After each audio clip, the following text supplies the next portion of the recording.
bike day. Masaya ako ngayon. New bike day, meron tayong bagong bike. Mamaya papakita ko kung ano tong bagong bike na to.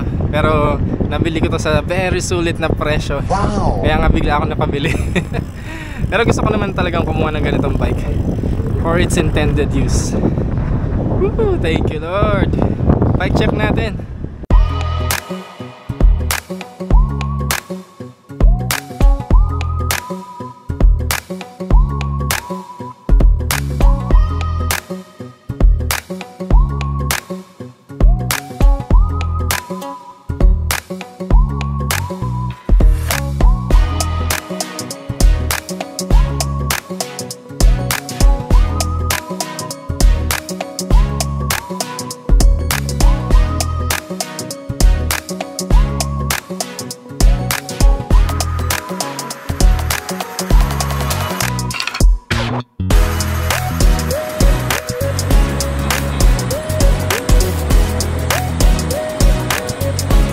Sa 11 plus pa lang, 12 pa yung biyahe.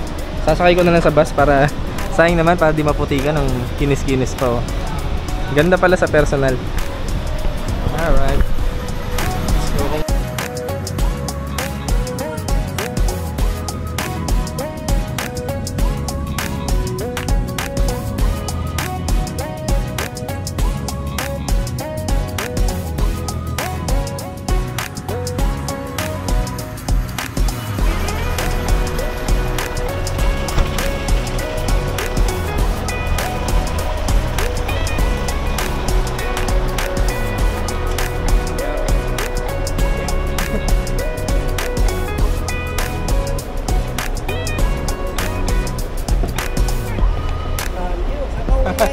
Adyan na po sa Clark.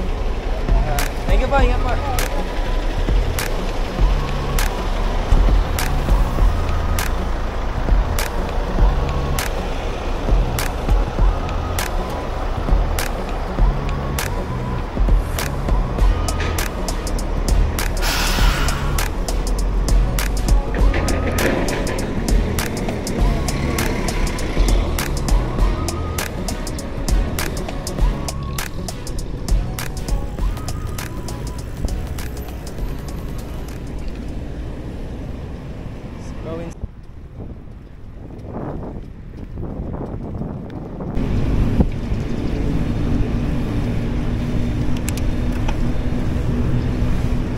Awkward ko mag-shift.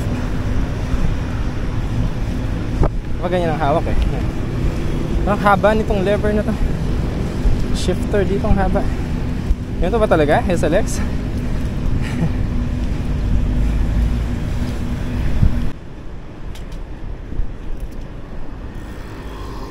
Bike!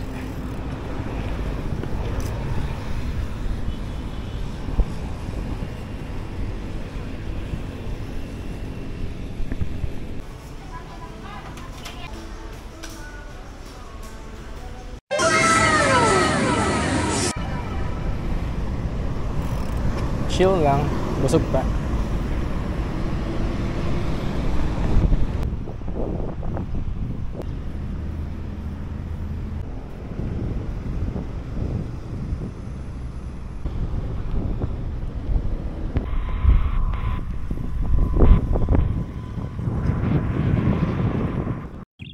Okay, so this is our new blessing. Ang ating bagong bike. It's a ano kasing tawag dito? Cross country mountain bike. Pero yung pyesa niya, yung drivetrain, maganda. Okay siya sa sa off-road talaga. Plus yung gulong. So ang bike na to is yan, Phantom Glory. Yan. 2021 pa tong bike na to, kaya lang parang hindi ko naman feel mag mountain bike nun. Gusto ko nang talaga gravel bike. Ngayon nag-sale siya, kaya sobrang nag-sale talaga, ginrab ko na yung opportunity. So quick bike check, 27.5 yan, pero 2.25 yung gulong, tsaka pang off-road talaga yan ang gusto ko. Is dedicated talaga siya sa off-road. Tapos matte yung color, ang ganda. Itong manubela to, pinabawasan ko yan kanina kasi sobrang haba talaga. Tapos naka air fork, ang lambot, ang sarap, nakakamiss yung air fork. Tapos Shimano MT200. Tapos ang shifter niya is, saan siya? Ayun, SLX. Alright, Shimano SLX 12 speed. Nalilitan ako sa chain ring, 30-40 lang siya. Papalitan natin yan ng mga 38. Kasya naman kahit 40 pa.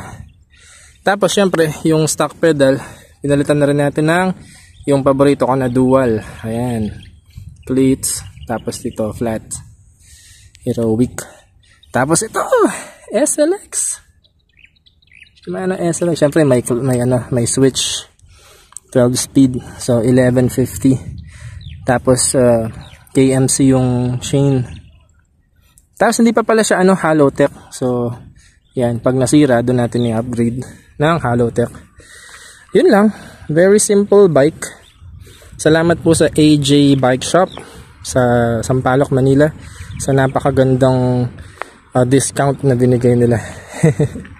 Yung headset, papalitan din natin yung headset niya kasi mabilis masira yung mga ganito Tsaka yung saddle, ang sakit sa antigas. Ayan, ito yung gagamitin sa mga adventure rides, sa mga trails. Although talagang yung gravel bike kayang-kaya kahit saan talaga, kahit sa mga yung sa gravel, saan yan, overland gravel na yung technical na off-road na ahon, kayang-kaya ng gravel bike ko yun. Pero syempre mas madali dito yan. So parang lang, yung para mas masaya. At saka ito magagamit din ni Mrs.